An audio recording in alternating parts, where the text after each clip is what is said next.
Hello RRB PO aspirants. So this is the final examination, main examination, exam analysis. आज 28 दिसंबर को first shift early morning अभी conduct हो चुकी है. So one of the candidate join for the exam review. So let get started about today paper exam analysis. कैसा रहा paper आपका? पेपर अच्छा था. अच्छा था.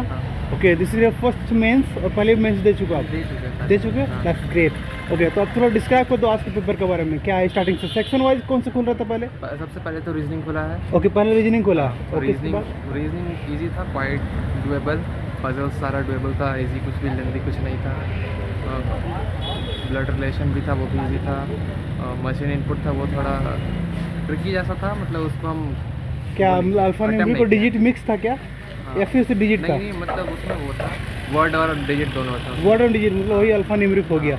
ओके, अल्फा न्यूमेरिक मिक्स था. ये इनपुट आउटपुट की बात होगी. हाँ, इनपुट आउटपुट. ओके, उसके बाद नेक्स्ट और उसमें क्रिटिकल रीजनिंग था, वो भी ज़्यादा टफ नहीं था, डुएबल ही था.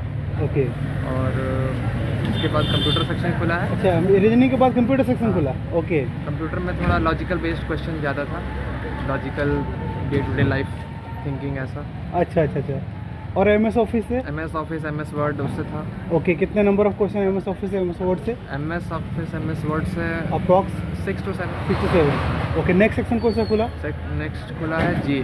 जीए. ओके जी, करंट अफेयर्स. हाँ, करंट Okay. अफेयर्स इजी था. इजी था. हाँ, ओके, कितने वो लास्ट मंथ कवर किए गए थे? 6 मंथ और मोर देन 6 मंथ? 6 मंथ नहीं, थोड़ा 4 month. डेटा बेस्ड ओरिएंटेड नहीं था, लेकिन वो स्टैटिस्टिकल था. तो स्टैटिक क्वेश्चन ज़्यादा पूछा गया स्टैटिक था. क्वेश्चन था. ओके, तो नेशनल पार्क कहाँ लोकेटेड है, अभी कोहिमा किसका कैपिटल है, ऐसा क्वेश्चन था. अच्छा. हाँ, कौशल विकास. ओके, गवर्नमेंट स्कीम्स की बात कर रहा गवर्नमेंट स्कीम. हाँ, गवर्नमेंट कौशल स्कीम विकास. था. ओके, और एक तो कोई और गवर्नमेंट स्कीम नाम नहीं याद है, लेकिन फिर हाँ, अभीम एक योजना का. अभीम योजना. हाँ, वो किससे रिलेटेड है, वो था क्वेश्चन. ओके, और उसके बाद फिर इंग्लिश खुला.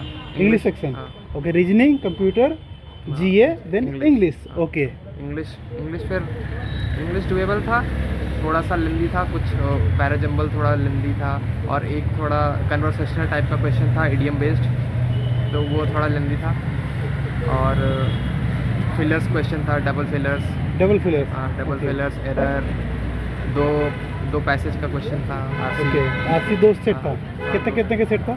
5 क्वेश्चन. 5 के दो सेट हाँ. थे. कुछ याद है आपको? स्टोरी या फिक्शन बेस्ड क्या था? एक तो था income and expenditure based, expenditure based. Okay, और एक नहीं अभी.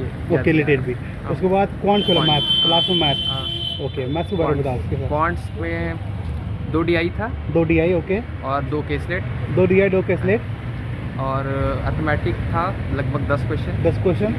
और सिंप्लीफिकेशन, अप्रोक्सीमेशन, अप्रॉक्सीमेशन नहीं था, missing number series. Missing number series था. 5 क्वेश्चन था. 5 क्वेश्चन थे. उसका पैटर्न डिकोड होने लायक था. ओके, एक क्वेश्चन नहीं बना, बाकी 4 तो डिकोड 4 बन जा रहे थे. हाँ. ओके, और 2 DI बन गया. 2 केसलेट का ट्राई किए, थोड़ा सा लेंदी लगा टाइम में अटक जाएंगे कहीं, तो फिर उसको छोड़ दे, स्किप किया. ओके, DI के पैटर्न बता पाओगे आप? क्या बनाया आपने? DI एक डबल पाई चार्ट था. डबल पाचर बनाया. ओके, हाँ, एक था table based, table and table percentage. Format. हाँ, टेबल टेबल में में परसेंटेज बेस्ड मिक्स था. ओके, तो out of total number question you have attempted approx range? Approx marks 85 to 90. 85 to 95 हाँ. आपने अटेम्प्ट किया है. हाँ, okay, total number of question कितना याद है आपने जो बनाया आपने? Out of 200, right? हाँ. हाँ, 200 में कितना? 200 आउट ऑफ 110. 110 के अप्रॉक्स आपने अटेम्प्ट किया है. ओके, तो ओवरऑल पेपर के लेवल 28 दिसंबर RRB PO ऑफिसर्स के लेवल इजी, मॉडरेट और हार्ड, क्या कहेंगे आप? Easy to moderate. Easy to moderate. Okay, last में कोई सजेशन, रिकमेंडेशन आने वाले एस्पायरेंट के लिए, RRB PO एस्पायरेंट के लिए? सजेशन यही है कि मॉक ज़्यादा से ज़्यादा देना है, करंट अफेयर से अपडेटेड रहना है, बस. Okay, thank you and all the best for mains result. Thank you. Name sir, क्या नाम आपका? सावन कुमार. साहिल. कैसा रहा पेपर आपका? ये पेपर ठीक ही था, मतलब जैसे प्रैक्टिस किए थे वैसा ही क्वेश्चन आया था, कुछ ज़्यादा उससे अलग नहीं आया था. हाँ हाँ. क्वांट्स और रीजनिंग थोड़ा सा इजी साइड पे ही था. और हिंदी का तो जो था कि मॉक से बिल्कुल अच्छा, अलग हिंदी ही था. अपने ऑप्ट किया था, इंग्लिश ऑप्ट नहीं किया था? हाँ, हिंदी का जैसे गैडली का मॉक्स जो था, हाँ. फिर बाकी का जो मॉक्स दिए थे उससे बिल्कुल डिफरेंट आ गया था. हिंदी टोटल अच्छा, डिफरेंट था. अच्छा. मतलब उस मॉक्स से बिल्कुल रिलेवेंट नहीं था मॉक. और जीके था कि न्यूज़ बेस्ड नहीं था, स्टैटिक बेस्ड ज़्यादा था. मतलब पुराना ऐसे किसी का मिनिस्ट्री पूछ दे रहा हाँ, हाँ. है, या फिर कहीं किसी का कैपिटल पूछ दे रहा है, इस तरह से करके. और फिर एक जो गवर्नमेंट का जो स्कीम है, हाँ. एक आया था PM अभीम. तो वो पूछ रहा था कि पीएम अभिन किस सेक्टर से रिलेटेड है।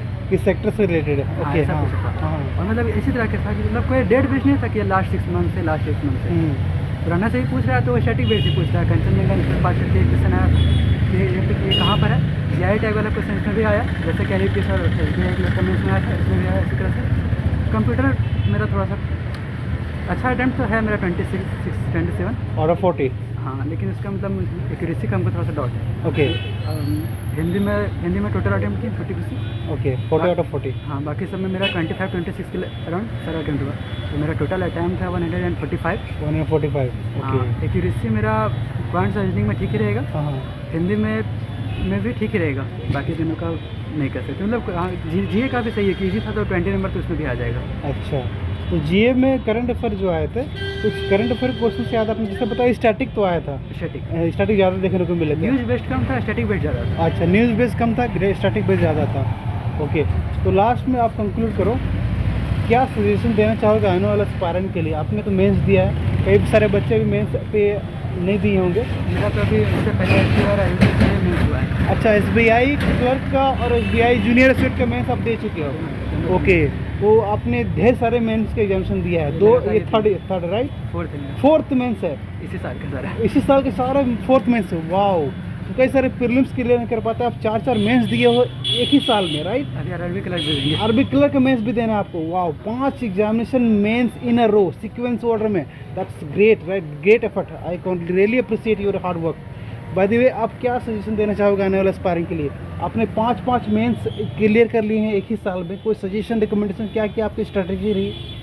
सजेशन क्वांट्स और रीजनिंग का प्रैक्टिस बहुत ज़्यादा करना है, बहुत ज़्यादा हाई लेवल का क्वेश्चन करने का ज़रूरत नहीं है। अगर क्लरिकल और RBPO के लेवल का क्वेश्चन कर रहे हैं, बहुत ज़्यादा हाई लेवल करने की ज़रूरत नहीं है। नॉर्मल जो SBI PO प्रीलिम्स के लेवल का होता है, उससे थोड़ा एक लेवल अप, जैसा मॉक्स में दिखाता है, वो उतना भी करने की ज़रूरत नहीं है। उसकी प्रैक्टिस रहेगी तो वो क्वेश्चन हो जाती है। सारा एग्जाम में हम तीनों नोटिस की, सब सिंपल क्वेश्चन ही आया। आज का रीजनिंग में सारा खुल जाता है, वो सारा डुएबल था।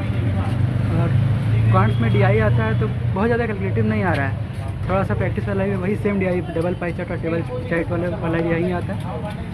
कंप्यूटर का देख लेना सबको, अपने खुद से कुछ कह नहीं सकते। और हिंदी का यही कि जितना ज़्यादा ग्रामर डिटेक्शन का नॉलेज हो, क्योंकि आज जो हिंदी का एक क्वेश्चन आया था वो 3 लाइन बेस्ड था, उसमें 3 क्वेश्चन था और उसमें 4 लाइन वाला था, तो वो सिंगल क्वेश्चन एरर डिटेक्शन का, इस टाइप का भी क्वेश्चन आ ही जाता है, तो उसका भी प्रैक्टिस करना है। जीके का यही है कि पूरा एक साल में जितना भी इंपॉर्टेंट चीज़ हुआ है उसका तो न्यूज़ देखना ही है, और यही कि सारा मिनिस्ट्री याद कर लेना, GI टैक्स याद कर लेना, यही सब फोकस ज़्यादा रखना। ओके, तो आपने हिंदी ऑप्ट किया था, राइट? ग्रामीण क्षेत्रीय बैंक हिंदी ऑप्ट किया था, तो कई सारे हिंदी के एस्पायरेंट हैं, उनको आप क्या सजेशन दोगे? मैथ्स में कई सारे एस्पायरेंट डरते हैं कि मैथ्स में क्या होगा क्या नहीं होगा, कोई सजेशन मैथ्स को जो डर को दूर कर सके आपके अकॉर्डिंग? मैथ्स में DI पे फोकस सबसे ज़्यादा करना है, क्योंकि DI 4 DI आता है और हर टाइप का DI करना है, लेकिन जो DI फ्रिक्वेंटली आता है, जैसे पाई चार्ट वाला DI हो गया, टेबल DI, इसका बहुत ज़्यादा प्रैक्टिस करना है। लेकिन यही कि इसमें सब सेम पैटर्न का क्वेश्चन ज़्यादा आता है। अच्छा, हाँ, तो इसके अलावा अरिथमेटिक पे फोकस करना है। अरिथमेटिक का आज अच्छा क्वेश्चन आया था, सब ड्यूरेबल था। सब बोलते हैं कि अरिथमेटिक नहीं होता, लेकिन इसमें सारा ड्यूरेबल क्वेश्चन आया, सारा मेरा हो गया अरिथमेटिक। मेरा 2 DI और अरिथमेटिक हुआ और एक मिसिंग नंबर सीरीज, यही सब की बस। अच्छा, तो इसी से आसानी से आप कट ऑफ क्लियर कर लोगे। Okay, thank you and all the best for your mains result.